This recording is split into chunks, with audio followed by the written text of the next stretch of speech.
সারাকে নিয়ে মার্কিন সিনেটরের চাঞ্চল্যকর তথ্য ফাঁস। যুক্তরাষ্ট্রের বিরুদ্ধে গুপ্ত হত্যা চেষ্টার অভিযোগ। জর্ডানের বাদশার সতর্ক বার্তায় ভেস্তে যায় পরিকল্পনা। পরমাণু যুদ্ধের দ্বার প্রান্তে ছিল ভারত পাকিস্তান। যুক্তরাষ্ট্রের মধ্যস্থতায় বিপর্যয় এড়ানোর দাবি ট্রাম্পের। টেকসই যুদ্ধবিরতি নিশ্চিতে কাজ করছে ব্রিটেন। ইস্তাম্বুলে আলোচনায় 1000 বন্দি বিনিময়ে রাজি রাশিয়া ইউক্রেন। সেনা প্রত্যাহারে অস্বীকৃতি জেলেনস্কির। চুক্তি না হলে মস্কোর ওপর নিষেধাজ্ঞার হুঁশিয়ারি ট্রাম্পের। এবং জন্মসূত্রে নাগরিকত্ব ইস্যুতে ট্রাম্পের নির্বাহী আদেশ নিয়ে মার্কিন সুপ্রিম কোর্টে তুমুল বিতর্ক। কার্যকর হলে প্রতি বছর সনদ হারাবে 1.5 লাখের বেশি নবজাতক।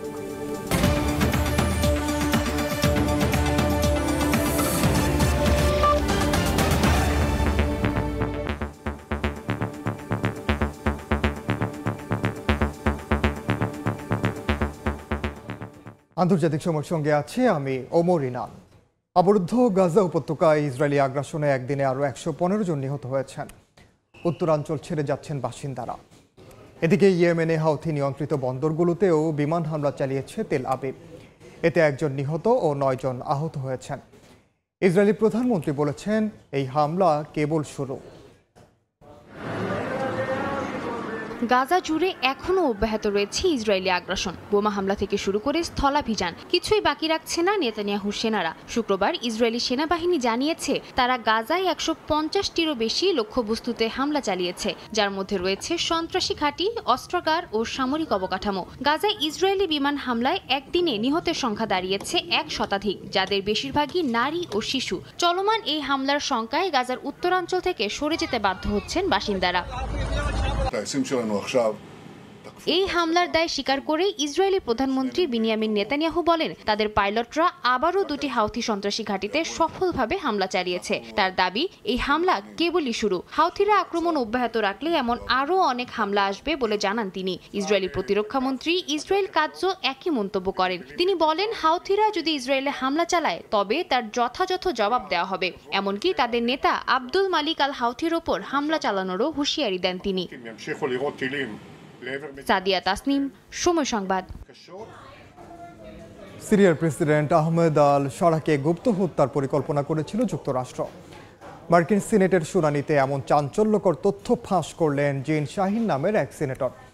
বলেন, সৌদি আরবে ট্রাম্প সারার বৈঠকের আগেই যুক্তরাষ্ট্রকে সতর্ক করেছিলেন জর্ডানের বাদশা। সম্প্রতি মধ্যপ্রাচ্য সফরে গিয়ে সিরিয়ার নতুন প্রেসিডেন্ট আহমেদ আল শারার সঙ্গে বৈঠক করেন মার্কিন প্রেসিডেন্ট। এ সময় সিরিয়ার ওপর থাকা নিষেধাজ্ঞা প্রত্যাহার করেন ডোনাল্ড ট্রাম্প। এমনকি রিয়াদ বৈঠকে দুজনের আলোচনার পর আল শারার প্রশংসা করেন তিনি। এর মধ্যেই মার্কিন সিনেটের শুনানিতে চাঞ্চল্যকর তথ্য ফাঁস করলেন ডেমোক্রেটিক সিনেটর জিন শাহিন। জানান, সিরিয়ার প্রেসিডেন্ট আহমেদ আল শারাকে গুপ্ত হত্যার পরিকল্পনা করেছিল যুক্তরাষ্ট্র। এরপর সৌদি আরবে ট্রাম্প শারার বৈঠকের আগেই যুক্তরাষ্ট্রকে সতর্ক করেছিলেন জর্ডানের বাদশা। জর্ডানের বাদশা যুক্তরাষ্ট্রকে হুঁশিয়ারি দিয়ে বলেছিলেন, যদি শারাকে হত্যা করা হয় তাহলে সিরিয়ায় আবারও ছড়িয়ে পড়বে গৃহযুদ্ধ, অঞ্চলটিতে ছড়িয়ে পড়বে অস্থিরতা। জিন শাহিনের ভাষ্যে ট্রাম্প প্রশাসনের কয়েকজন কর্মকর্তা শারার অতীত জীবন এবং তার ইসলামপন্থী মনোভাব নিয়ে সন্দেহের উপর ছিলেন। বিশেষ করে আল কায়েদার যোদ্ধা হায়াত তাহরির আল শাম HTS এর প্রধান। এছাড়া যুক্তরাষ্ট্রের কারাগারেও বন্দী ছিলেন তিনি। যদিও সিরিয়ার ওপর থেকে নিষেধাজ্ঞা তুলে নেওয়ার পদক্ষেপে ক্ষুব্ধ হয়েছেন মার্কিন পররাষ্ট্র দপ্তরের অনেকে। ট্রাম্প ঘনিষ্ঠদের দাবি, মধ্যপ্রাচ্যে সফর ও নিষেধাজ্ঞা প্রত্যাহারের পেছনে কাজ করেছে তুরস্ক ও সৌদি আরবের যৌথ উদ্যোগ। এদিকে সংযুক্ত আরব আমিরাতের মধ্যস্থতায় সিরিয়া ইসরায়েল সংলাপও শুরু হয়েছে। এখন আন্তর্জাতিক মহলে প্রশ্ন উঠছে, শারার নেতৃত্বাধীন সিরিয়া কি অবশেষে আব্রাহাম চুক্তিতে যোগ দেবেন? আব্রাহাম চুক্তি হলো আরব ইসরায়েল সম্পর্ক স্বাভাবিকীকরণ চুক্তি। সাংবাদিকদের এক প্রশ্নের জবাবে সিরিয়ার তথ্য মন্ত্রণালয়ের মুখপাত্র জানান, সবাইকে নিয়ে শান্তিতে থাকতে চায় দামেস্ক। নাদিম মারজান, সময় সংবাদ। ডোনাল্ড ট্রাম্পের মধ্যপ্রাচ্য সফরের শেষ দিনে যুক্তরাষ্ট্রের সঙ্গে কৃত্রিম বুদ্ধিমত্তা ও জ্বালানি খাতে একাধিক চুক্তি করেছে সংযুক্ত আরব আমিরাত। এর মধ্যে রয়েছে 10 বছর মেয়াদে কৃত্রিম বুদ্ধিমত্তা অবকাঠামো উৎপাদন খাতে $1.4 ট্রিলিয়ন বিনিয়োগ পরিকল্পনা এবং বিশ্বের বৃহত্তম AI ক্যাম্পাস নির্মাণের উদ্যোগ।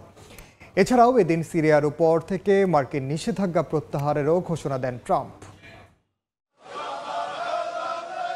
আরব দেশের সঙ্গে যুক্তরাষ্ট্রের সম্পর্ক জোরদারের লক্ষ্যে মার্কিন প্রেসিডেন্ট ডোনাল্ড ট্রাম্পের 4 দিনব্যাপী মধ্যপ্রাচ্য সফর শেষ হয়েছে। আবুধাবি থেকে শুক্রবার ওয়াশিংটনের উদ্দেশ্যে রওনা দেন তিনি। সফরের শেষ দিনে তিনি জানান, সংযুক্ত আরব আমিরাত ইউএই এবং যুক্তরাষ্ট্রের মধ্যে একটি গুরুত্বপূর্ণ চুক্তি স্বাক্ষরিত হয়েছে, যার মাধ্যমে ইউএই মার্কিন প্রতিষ্ঠান থেকে উন্নত মানের কৃত্রিম বুদ্ধিমত্তা সেমিকন্ডাক্টর কিনতে পারবে। 4 দিনের এই সফরে কাতার, সৌদি আরব ও সংযুক্ত আরব আমিরাতের সঙ্গে আরও বেশ কয়েকটি চুক্তি করেছেন তিনি।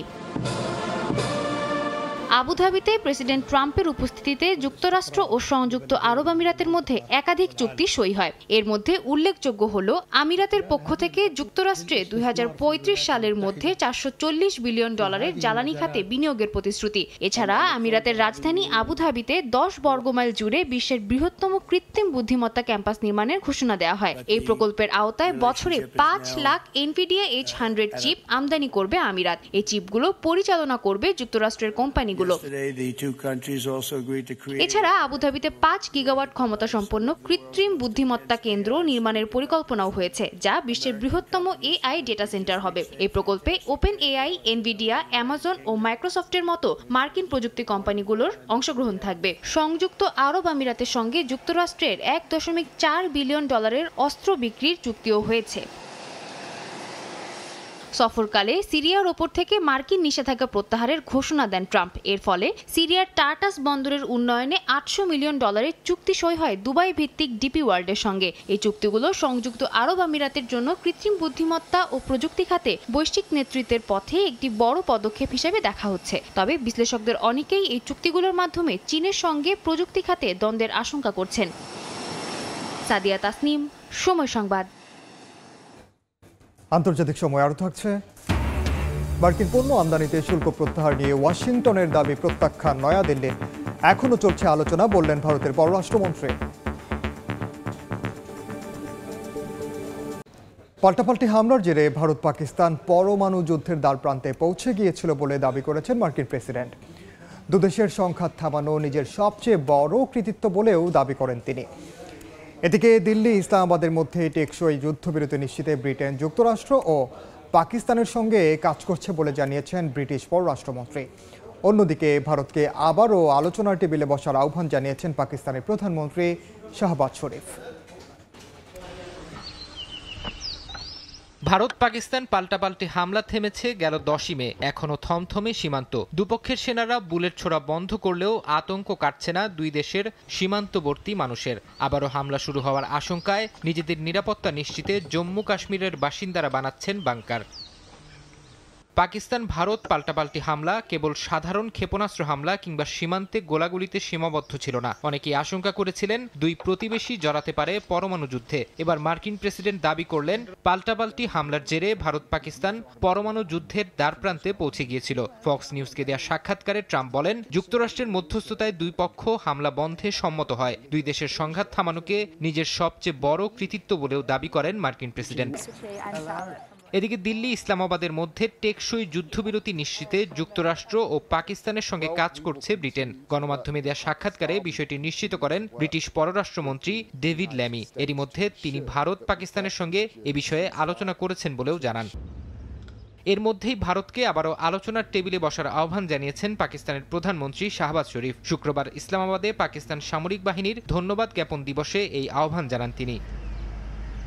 ফারহাদ চৌধুরী, সময় সংবাদ। তুরস্কের ইস্তাম্বুলে রাশিয়া ও ইউক্রেনের আলোচনায় 1000 যুদ্ধবন্দী বিনিময়ে রাজি হয়েছে দুই দেশ। যদিও এই বৈঠকে 30 দিনের নিঃশর্ত যুদ্ধবিরতির প্রস্তাব নাকচ করেছে রাশিয়া। অন্যদিকে ইউক্রেনীয় সেনা প্রত্যাহারে মস্কোর দাবি অগ্রহণযোগ্য বলে আখ্যা দিয়েছে কিয়েভ। এদিকে ইউক্রেনের সঙ্গে শান্তি চুক্তি না হলে রাশিয়ার উপর কঠোর নিষেধাজ্ঞা আরোপের হুঁশিয়ারি দিয়েছেন মার্কিন প্রেসিডেন্ট ডোনাল্ড ট্রাম্প। তুরস্ক ও যুক্তরাষ্ট্রের মধ্যস্থতায় শুক্রবার ইস্তাম্বুলের ঐতিহাসিক দোলমাবাহছে প্রাসাদে রাশিয়া ও ইউক্রেনের প্রতিনিধিদের মধ্যে বৈঠক অনুষ্ঠিত হয়। ইউক্রেনের প্রতিরক্ষামন্ত্রী জানান, এই বৈঠকের লক্ষ্য ছিল একটি পূর্ণাঙ্গ ও নিঃশর্ত যুদ্ধবিরতি অর্জন। তা সম্ভব না হলেও 1000 যুদ্ধবন্দী বিনিময়ে রাজি হয়েছে দুই দেশ। উভয় পক্ষ ভবিষ্যতে আরও কিছু বিষয় আলোচনায় সম্মত হয়েছে বলে জানান তুরস্কের পররাষ্ট্রমন্ত্রী।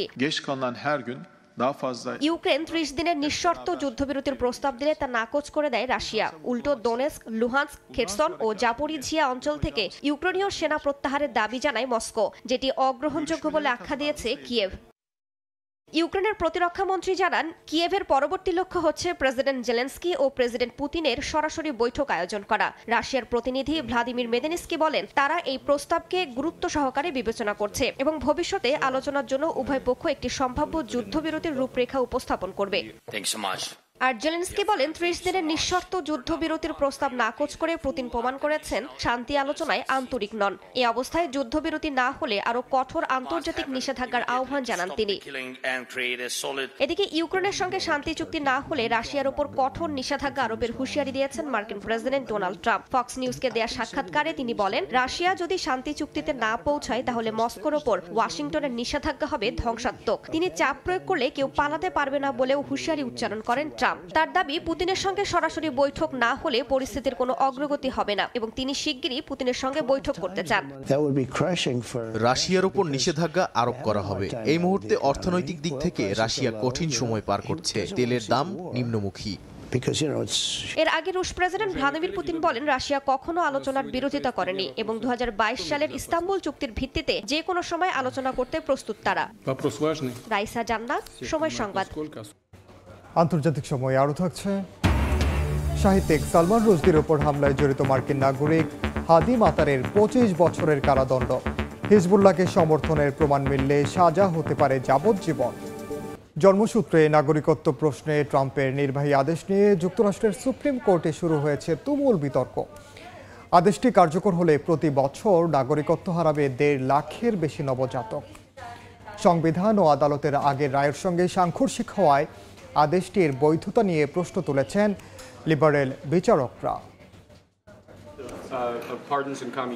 দ্বিতীয় মেয়াদে যুক্তরাষ্ট্রের ক্ষমতা গ্রহণের প্রথম দিনই প্রেসিডেন্ট ট্রাম্প স্বাক্ষর করেন একটি গুরুত্বপূর্ণ নির্বাহী আদেশে। এতে বলা হয়, যুক্তরাষ্ট্রে জন্মালেও কোনো শিশুর বাবা মা মার্কিন নাগরিক না হলে তাকে দেশটির নাগরিকত্ব দেয়া হবে না। ট্রাম্পের এমন নির্বাহী আদেশ নিয়ে চলছে তুমুল আলোচনা। বার্তা সংস্থা রয়টার্সের মতে, মার্কিন প্রেসিডেন্টের এই চেষ্টা সফল হলে তা প্রতি বছর যুক্তরাষ্ট্রে জন্ম নেয়া 1.5 লাখের বেশি শিশুর নাগরিকত্বকে ঝুঁকির মুখে ফেলবে।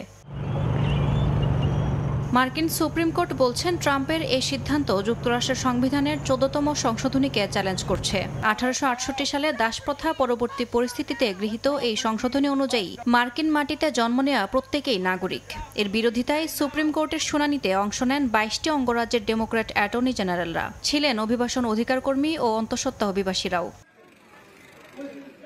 সুপ্রিম কোর্টে দীর্ঘ 2 ঘণ্টাব্যাপী শুনানিতে প্রাধান্য পায় একটি প্রশ্ন, নিম্ন আদালতের বিচারকদের দেশব্যাপী স্থগিতাদেশ জারি করার এখতিয়ার থাকা উচিত কিনা। ট্রাম্প প্রশাসনের যুক্তি, এসব স্থগিতাদেশ নির্বাহী আদেশ বাস্তবায়নে বাধা সৃষ্টি করছে। সুপ্রিম কোর্ট আদেশটির আইনগত বৈধতা নিয়ে এখনও চূড়ান্ত কোনো রায় দেয়নি। তবে আদেশ কার্যকর হলে তা শুধু অভিবাসন নীতিতেই নয়, যুক্তরাষ্ট্রের নাগরিকত্ব সংজ্ঞাতেই এক ঐতিহাসিক পরিবর্তন এনে দিতে পারে বলে মনে করছেন বিশ্লেষকরা। ইয়াসমিন অনন্যা, সময় সংবাদ। যুক্তরাষ্ট্র থেকে আমদানি করা পণ্যে শুল্ক তুলে নিতে রাজি হয়েছে ভারত। মার্কিন প্রেসিডেন্ট ডোনাল্ড ট্রাম্পের এমন দাবি নাকচ করেছে নয়াদিল্লি। ভারতের পররাষ্ট্রমন্ত্রী এস জয়শঙ্কর বলেন, শুল্ক নিয়ে এখনও আলোচনা চলছে। স্থানীয় সময় বৃহস্পতিবার ট্রাম্প দাবি করেন, ভারত যুক্তরাষ্ট্র থেকে আমদানি করা সব পণ্যের ওপর শুল্ক তুলে নিতে রাজি হয়েছে। দোহায় এক ব্যবসায়ী সম্মেলনে তিনি বলেন, নয়াদিল্লি এমন একটি চুক্তির প্রস্তাব দিয়েছে যেখানে ওয়াশিংটনকে শুল্কমুক্ত প্রবেশাধিকার দেয়া হবে। তবে ভারতের পররাষ্ট্রমন্ত্রী এস জয়শঙ্কর এই দাবি সরাসরি নাকচ করেন। স্থানীয় সংবাদ মাধ্যমে দেয়া এক বিবৃতিতে তিনি বলেন, আলোচনা এখনও চলছে, যে কোনো চুক্তি হবে পারস্পরিকভাবে লাভজনক। মার্কিন শুল্ক চাপের জবাবে ভারত কিছু পণ্যের শুল্ক কমালেও এখনও $45 বিলিয়ন বাণিজ্য ঘাটতি রয়েছে। বাণিজ্য বিশ্লেষকদের মতে, কৃষি ও গাড়ি বাদে বাকি সবখানে শুল্ক কমাতে প্রস্তুত দিল্লি। ভারত 0 for 0 নীতি নিতে পারে বলেও মনে করছেন অনেকে। গেল এপ্রিলে প্রেসিডেন্ট ট্রাম্প ভারতীয় পণ্যের ওপর সর্বোচ্চ 27% শুল্ক আরোপ করেন। এমন অবস্থায় দিল্লি দ্রুততম সময়ে বাণিজ্য চুক্তি করতে আলোচনা চালিয়ে যাচ্ছে, কারণ ট্রাম্পের উচ্চ শুল্ক আরোপের 90 দিনের বিরতি শেষ হবে আগামী 9 জুলাই। অর্জিতা শেহজিন, সময় সংবাদ। যুদ্ধবিমান ও ড্রোনের মহড়া চালিয়েছে উত্তর কোরিয়ার বিমান বাহিনী। স্থানীয় সময় বৃহস্পতিবার দেশটির অজ্ঞাত স্থানে এ মহড়া চালানো হয় বলে নিশ্চিত করে রাষ্ট্রীয় সংবাদ সংস্থা KCNA। শনিবার সংবাদ সংস্থাটির প্রকাশিত কিছু ছবিতে দেখা যায় সামরিক কর্মকর্তাদের সঙ্গে যুদ্ধবিমান ও ড্রোনের মহড়া দেখছেন কিম। বিভিন্ন ধরনের সামরিক মহড়া চালিয়ে বিশ্বকে সবসময়ই তাক লাগিয়ে দেয় উত্তর কোরিয়া। দেশটির সর্বোচ্চ নেতা কিম জং উন উস্কানিমূলক কর্মকাণ্ড আর বক্তব্যের কারণে বিতর্কিত বিশ্ব জুড়ে। এছাড়া উত্তর কোরিয়াকে রেখেছেন পশ্চিমা স্রোতের বিপরীতে। এরই ধারাবাহিকতা এবার যুদ্ধবিমান ও ড্রোনের মহড়া চালিয়েছে উত্তর কোরিয়ার বিমান বাহিনী। স্থানীয় সময় বৃহস্পতিবার দেশটির অজ্ঞাত স্থানে এ মহড়া চালানো হয় বলে নিশ্চিত করে রাষ্ট্রীয় সংবাদ সংস্থা KCNA। শনিবার সংবাদ সংস্থাটির প্রকাশিত কিছু ছবিতে দেখা যায় সামরিক কর্মকর্তাদের সঙ্গে যুদ্ধবিমান ও ড্রোন প্রদর্শনী দেখছেন কিম। KCNA-র প্রতিবেদনে বলা হয়, দেশের প্রথম বিমান বাহিনী ডিভিশনের মহড়ায় বিমান প্রতিরক্ষা এবং বিমান হামলার প্রশিক্ষণ পর্যবেক্ষণ করেন কিম। সেনাবাহিনীকে যুদ্ধ প্রস্তুতিতে নতুনত্ব আনার আহ্বানও জানান তিনি। চলতি মাসেই একাধিকবার সামরিক মহড়া তদারকি করেছেন কিম। পরিদর্শন করেছেন ট্যাঙ্ক ও অস্ত্র কারখানা, এমনকি গিয়েছেন রুশ দূতাবাসেও। এরই মধ্যে পিয়ংইয়ং স্বীকার করেছে তাদের সেনারা ইউক্রেন যুদ্ধে রাশিয়ার পক্ষে লড়ছে। নাদিম মারজান, সময় সংবাদ। ভারতের ওড়িশায় বিভিন্ন এলাকায় বজ্রপাতে একদিনে 9 জনের মৃত্যু হয়েছে। আহত হয়েছেন বেশ কয়েকজন। শুক্রবার মর্মান্তিক এই ঘটনা ঘটে। ভারতীয় সংবাদ মাধ্যম NDTVর তথ্য মতে রাজ্যের কোরাপুটে নিহতদের 3 জনই একই পরিবারের সদস্য। এছাড়া যাজপুর, গাঞ্জাম, ঢেনকানাল এবং গাজাপাতি জেলায় বেশ কয়েকজনের প্রাণহানি হয়। ওড়িশার 7 জেলায় বজ্রপাত ও মৌসুমী ঝড়ের পূর্বাভাস দিয়েছে ভারতের কেন্দ্রীয় আবহাওয়া দফতর। কোরাপুট, কুট্টা, খুর্দা, নয়াগড়, যাজপুর, বালাসোর এবং গাঞ্জামে জারি করা হয়েছে রেড অ্যালার্ট। পরিসংখ্যান বলছে প্রতি বছর বর্ষায় বজ্রপাতে শত শত মানুষের মৃত্যু হয় ভারতে। বিশ্বের অন্যান্য দেশের তুলনায় দেশটিতে বজ্রপাতের কারণে মৃত্যু হার অনেক বেশি। 2022 সালে নিউ ইয়র্কের চাটুকো ইনস্টিটিউশনের সাহিত্যিক সালমান রুশদির ওপর ছুরি হামলা চালানোর দায়ে অভিযুক্ত হাদি মাতারকে 25 বছরের কারাদণ্ড দেওয়া হয়েছে। এ হামলায় রুশদি এক চোখের দৃষ্টি হারান এবং গুরুতর শারীরিক আঘাত পান। ঘটনার সময় মঞ্চে থাকা অনুষ্ঠানের উপস্থাপক হেনরি রিসো আহত হন।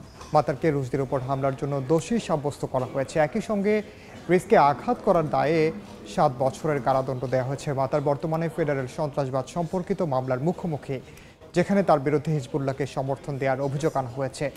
এই মামলায় দোষী সাব্যস্ত হলে তার যাবজ্জীবন কারাদণ্ড হতে পারে।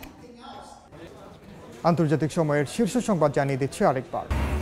সারাকে নিয়ে মার্কিন প্রেস সিনেটরের চাঞ্চল্যকর তথ্য ফাঁস। যুক্তরাষ্ট্রের বিরুদ্ধে গুপ্ত হত্যা চেষ্টার অভিযোগ। জর্ডানের বাদশার সতর্ক বার্তায় ভেস্তে যায় পরিকল্পনা। এবং পরমাণু যুদ্ধের দ্বার প্রান্তে ছিল ভারত পাকিস্তান। যুক্তরাষ্ট্রের মধ্যস্থতায় বিপর্যয় এড়ানোর দাবি ট্রাম্পের। টেকসই যুদ্ধবিরতি নিশ্চিতে কাজ করছে ব্রিটেন।